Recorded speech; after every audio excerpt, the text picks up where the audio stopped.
I'm going to start this morning with a story. It's a story about two young brothers, and it seems that these young brothers were known around the neighborhood as being mischievous. And whenever there was a problem around, everybody looked to the brothers to see what they had done and when they had done it, and to discuss with their parents what was going to happen to these young boys.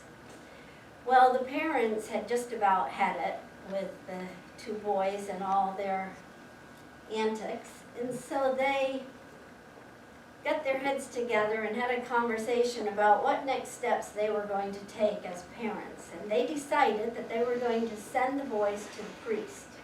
Maybe the priest could put something in their head that would help. So the mother called the priest and asked, could I please have you meet with my boys?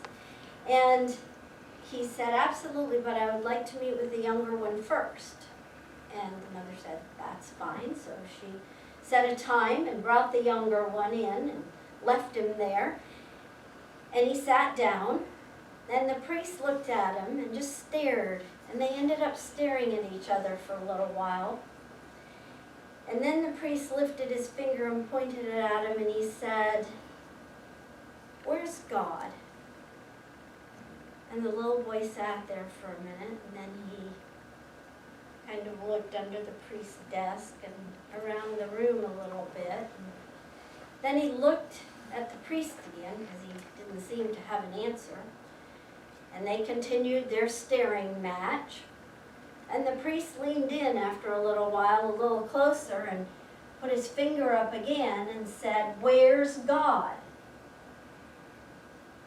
And again, the boy started to look around, and he actually got out of his seat this time and looked in the corners and around the room, and finding nothing, he went back and he sat down, and they continued their staring match for a while again. Imagine the priest was giving him a little think time. But the priest finally stood up, and he got really close to him, and he put his finger almost right in his face across the desk, and he said, where is God? Well, now the boy panicked. He was a little bit afraid of the loud voice, and so he jumped up, ran out of the room, ran home, got his brother, brought him upstairs to the bedroom, closed the door, locked the door, didn't want anyone to come in or hear them or know what was going on, and he looked at his brother and he said, we are in big trouble. And the older brother said, what exactly do you mean by big trouble? And the younger brother said, well, God is missing, and they think that it's us who took him. Oh my goodness. Now, an adorable little story, I thought. I chuckled all by myself when I first heard it. But there's a lot of value in the lessons from this story. And obviously, one of them is that they weren't making wise choices, not choices that were good for their best interest or also for others. But I would argue the point that the greatest lesson in this story is that the boys don't understand what God is, or who God is, however you want to phrase that. They don't understand who God is. And that is important as we make our life decisions. And while I do understand that God is absolutely personal to each and every one of us, and while that personalness is unique perhaps for each of us in the way that it images in our own mind, to the degree that we truly understand God, we are able to live up to the responsibility that we have as a human being, spiritually spiritual image of God. The creative power is a creative power for good. And we are made in the spiritual image, having a human experience. We are made in the image and likeness is our title for today. Well, believe it or not, I can relate to that story. I had plenty of figure wagging from the minister, and I have to admit I was kind of a Dennis the Menace as a kid, and I have pictures to prove it. But anyway. Mark does too. Yeah. Well, I think we've all kind of had experiences in the past with our upbringing in terms of spiritual and religious upbringing. And I think we've been brought up to believe different versions of Bible stories and how they related to our lives or how they influenced our life is really interesting. How we created a sense of self as a result of that, how we influenced a sense of God as influence from that is all quite remarkable. So I want to ask you this question: how do you picture yourself as an image and likeness of God? Since that's our topic, in the image and likeness. I was thinking about this a few weeks ago, and I told you we need to talk about it because it seemed to have so many interesting directions to go in. And how do we actually see God? And how do we see God in Science of Mind differently than a lot of other fundamentalists do, particularly Christianity and Judaism and so on, and all world religions? They all seem to see the nature of God and how it relates to them in different ways. But in the Bible, the first book in Genesis, it says that we are made in the image and likeness of God. So what we are is God in expression. So here's the verse. On the sixth day, God said, "Let us make man in our image, according to our likeness. Let them have dominion over the fish of the sea, over the birds of the air, and the cattle, over all the earth, and over every creeping thing that creeps on the earth." So God created man in his own image. In the image of God, he created him, male and female, he created them. Then God blessed them, and God said to them, "Be fruitful and multiply, fill the earth and subdue it, have dominion over the fish of the sea, over the birds of the air, and over every living thing that moves on the earth." So we get a very different impression. He says it several times here that we are made in the image and likeness of God, but it also gives us a lot of responsibility to take care of everything that God created. So God created it all and said, okay, I'm going to create man and let him take care of all the rest of it. I think it's interesting when we break this down or look at it that there's so many things in there that we immediately start to question. Why did he say God said, "Let us make man in our image"? Why does he use that? Why do they use that terminology, us and our? First of all, I think it's funny they say God said, as if God is an individual entity that could actually say something, but whatever. I have different interpretations of those things, but that's exactly what I'm talking about. My interpretations, or in Science of Mind interpretations of what all this stuff means. Many Christian theologians and scholars believe that the use of us and our in Genesis points to the concept of Trinity, where God is one being existing in three distinct persons: Father, Son, and Spirit. In Science of Mind, we use the terminology spirit, soul, and body. So it's basically a similar understanding. I also believe it's very possible because he talks about making man in male and female essence.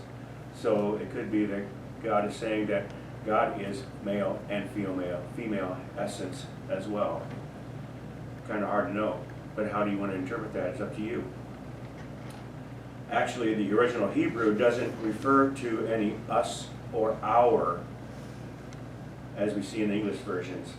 It appears to read, "Made man in image and likeness." No us and our in there. The Hebrew creation story also emphasizes that God formed the first man, Adam, or Hebrew, Adam, from the dust of the earth, Adama. So Adam and Adama have the same root. That is a literal and figurative connection between man and the earth. It's reinforcing the idea that humanity is fundamentally connected to the earth. It's also saying that man is a physical manifestation of the infinite possibility. The essence of one life is present in all three aspects of the Trinity. God is in all of it, including us. Christian theologians also claim that humans are unique among all God's creation, having both a material and physical body and an immaterial soul part of their entity. Science and mind, we agree with that too, but we also believe that we're not unique with all creativity because we believe that all life is of the one life. So having the image and likeness of God means, in simple terms, that we were made to resemble God, so therefore we are spiritual beings having a human experience. The part of God that we are is the physical manifestation of infinite possibility showing up as us. Some theologians distinguish between image and likeness, suggesting that image refers to our fundamental human nature and rationality.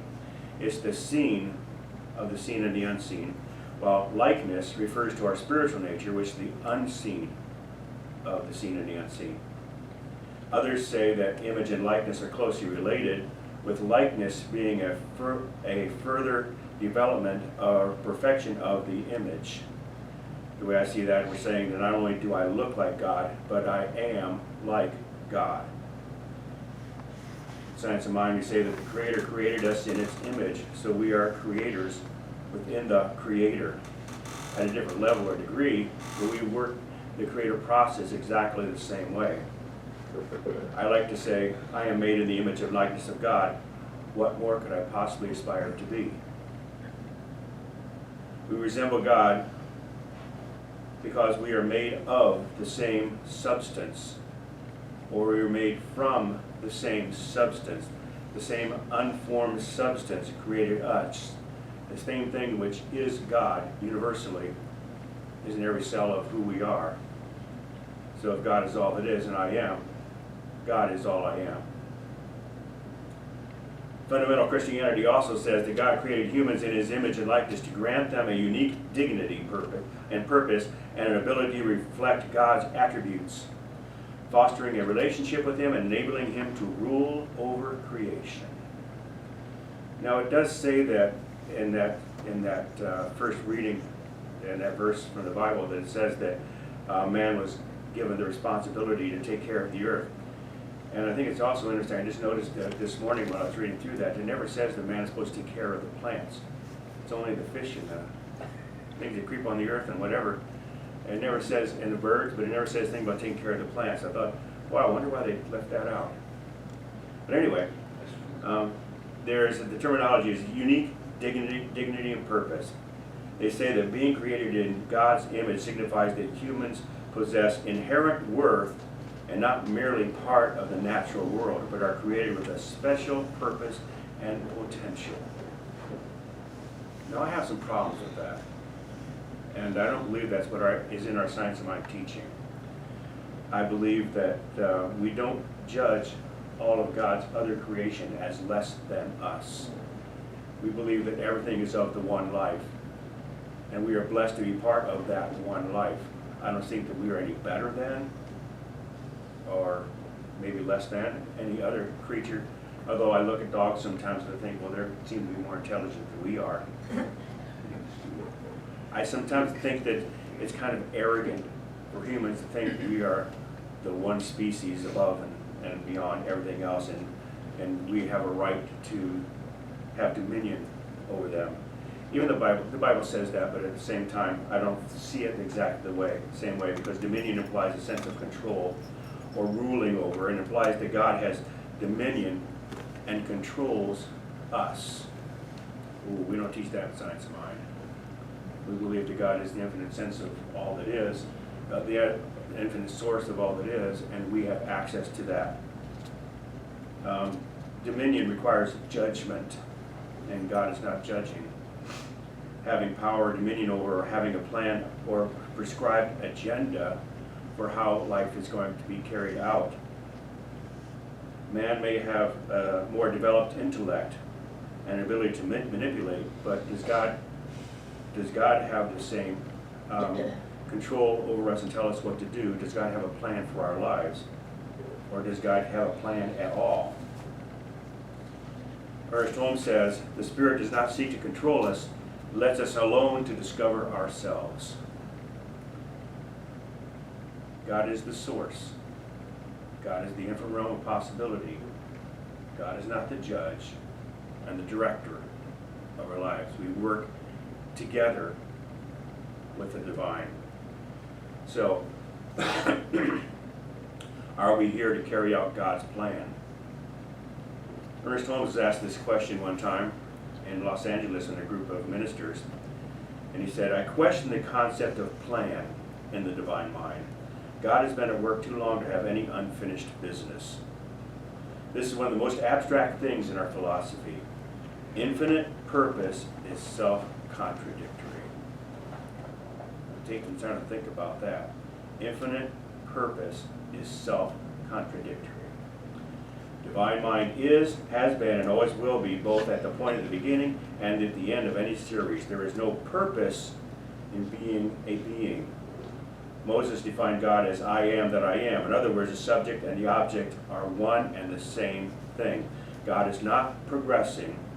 God is not evolving into something else. That's a big statement. The way I see it is, God, as the essence of all that is, would only evolve into something God already is. So God is never changing. God does not evolve. God does not progress because there is no place else for God to go. There's nothing else for God to be if God is already all that is. That's why infinite purpose is self-contradictory. To be infinite, there's nowhere else to be, so why would you have a purpose or a plan? We tend to believe as though God was created in our image, and we anthropomorphize God to display human characteristics. Maybe that's because we see God as the Father, so therefore we want that relationship to be more as we recognize relationships. Maybe we need to recognize that relationship as God recognizes relationships in spirituality. God is more expansive than a mere image and likeness of man. We exhibit God qualities, not the other way around. We are made in the image and likeness of God, so when God sees us, it's like looking in a mirror.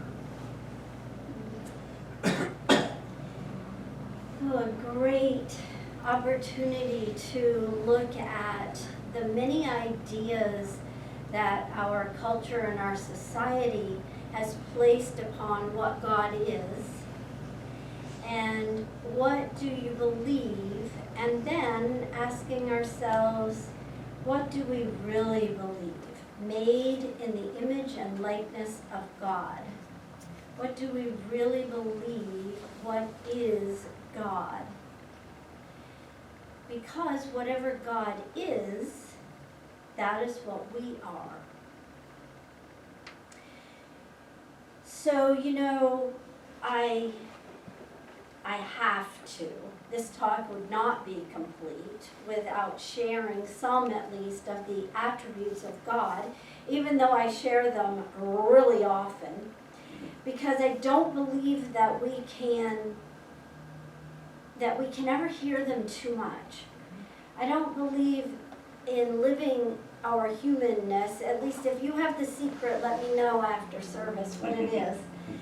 In living as a human being, it's just so easy to fall off into the brambles and away from realizing our truth. So here are some of the attributes of God.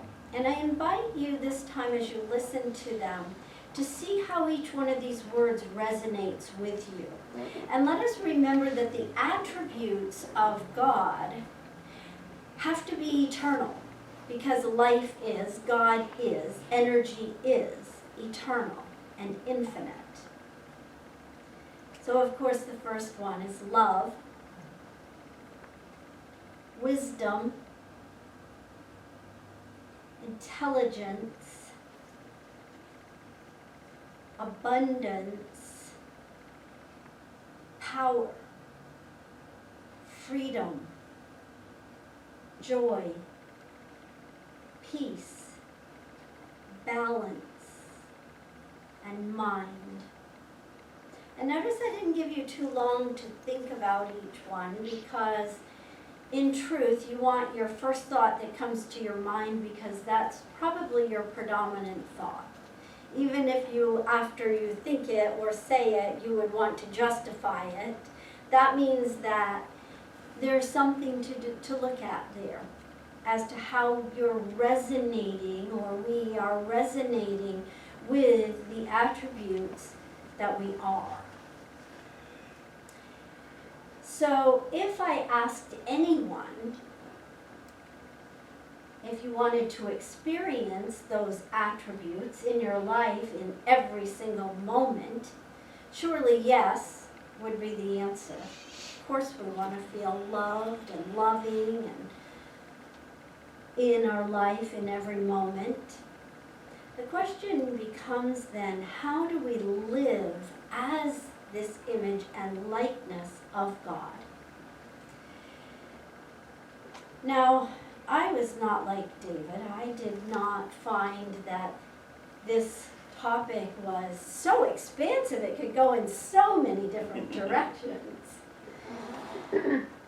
And I did a lot of research in the Science of Mind textbook, and I'm going to share an intermingling as we answer that question together of Holmes' quotes and my thoughts or first impressions of those ideas. So let's begin with Science of Mind's definition of image. It is the mental likeness of anything. The soul or subjective mind contains all our thoughts as mental images or pictures. Now I'm going to add words to that, because sometimes we can see a word emblazoned in our mind and it becomes, that is a picture. It's a word because we use communication. We communicate with words. So that's prevalent.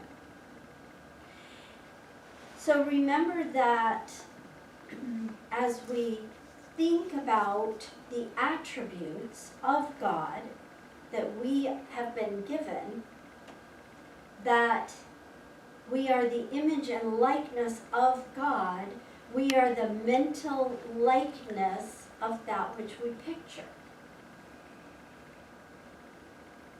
Ernest Holmes writes, man's mind is the mind of God, functioning at the level of man's understanding of his place in the universe, or her place in the universe. So we are one with that one to the degree that we have understanding about what that one is and what that means for me as I live my life, as I attract or repel different ideas and situations and experiences in my life. He makes these statements. Spiritual is natural goodness. God is not a person. God is a presence personified in us. Spirituality is not a thing. It is the atmosphere of God's presence. Wow. So what we are is the atmosphere of God's presence showing up as us. And that leads me to believe how many times I could snap my fingers and go, is that really how you want God to show up? Is that really what you want God thinking through you? Because I'm always at choice as to what I'm thinking, what I'm doing. And so are you. Spiritual is natural goodness. That means that we are the spiritual image of goodness. Holmes says, I think this is really important in Science of Mind.